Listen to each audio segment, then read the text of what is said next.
What if I told you that the greatest betrayal in history was not just about 30 pieces of silver? What if Judas was not merely the traitor everyone knows, but a mysterious piece in a much greater divine plan? Today, you will discover the dark truth about Judas Iscariot, the disciple who changed the destiny of humanity. When we hear the name Judas, we immediately think of betrayal. But behind that label lies a complex man, full of doubts, broken expectations, and choices that echoed through eternity. Why did he betray Jesus? Was it only greed, a political disillusionment, or an inevitable role in the fulfillment of prophecy? Prepare yourself for a journey that will uncover the secrets, the motives, and the consequences of the life of Judas Iscariot. Before being remembered as a traitor, Judas was one of the 12 chosen by Jesus. He walked beside the Master, listened to his parables, witnessed miracles, shared in the Last Supper. He was close, intimate, part of the inner circle. And it was precisely for this reason that his betrayal became so shocking, because it did not come from an enemy, but from a friend. This is the deepest wound in history, and the question that echoes across the centuries: how could someone so close to Jesus betray him? The name Iscariot may reveal clues about his origin. Some scholars believe it refers to his hometown, Kerioth in Judea. Others suggest he may have been connected to the Zealots, a radical group that dreamed of overthrowing Roman rule. Whatever the truth, Judas was no stranger. He was chosen by Jesus, which shows that at some point he had faith, dedication, and potential. This detail makes us reflect. No one is immune to temptation, not even those who walk closest to the light. Judas was responsible for handling the money among the disciples. He carried the common purse, managed resources, bought what was needed. This role shows that the others trusted him. But the Gospel of John reveals that Judas, in secret, stole what was placed in the bag. That small crack, fed by greed, opened the door to something far greater: betrayal. Here we see a powerful lesson. A fall never begins with a great act, but with small choices that slowly corrupt the heart. Many expected the Messiah to be a political leader, someone who would free Israel from Roman rule. Perhaps Judas held this expectation, but Jesus did not come with armies. He came with words of love. He did not march against Rome, but against sin. For a disciple who dreamed of revolution, this disappointment may have turned into frustration and bitterness.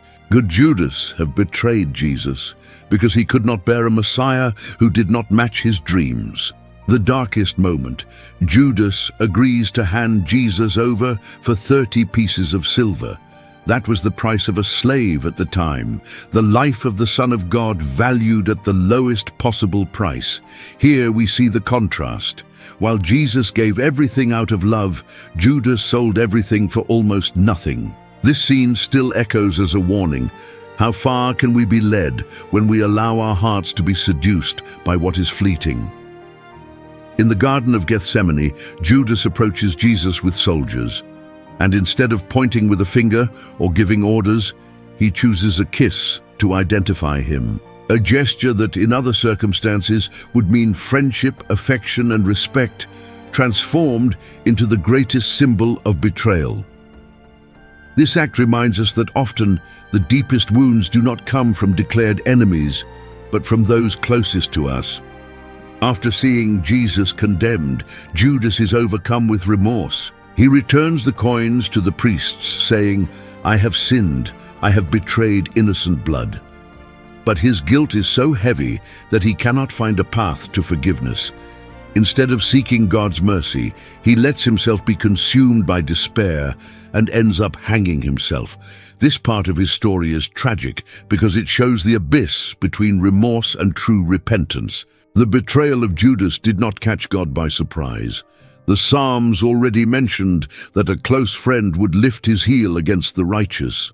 Jesus himself, at the Last Supper, said, "One of you will betray me." This raises a dilemma. Did Judas have a choice, Or was he predestined to fulfill this role? This mystery continues to divide theologians to this day, but in any case, his story became an essential part of the plan that would lead to the cross. The life of Judas is a mirror that reveals our own fragilities. It shows the danger of greed, the risk of wrong expectations about God, the tragedy of allowing guilt to be greater than the hope of forgiveness. His story is a warning for us all. No matter how close we are to Jesus, we must guard our hearts daily. Through his betrayal, Judas opened the way for Jesus to be arrested, tried, and crucified. And paradoxically, it was through that dark act that humanity's greatest light shone, salvation through the cross. Judas remains the great enigma. A traitor, yes, but also part of a divine plan that would forever change the history of faith. Did this story touch you? Leave a like, share this video, and write in the comments, do you believe Judas had a choice? Or was he destined to betray Jesus? Your answer may open a debate that spans the centuries. Judas Iscariot is remembered as a traitor, but his story goes beyond condemnation. It speaks to us of choices, expectations, guilt, and redemption.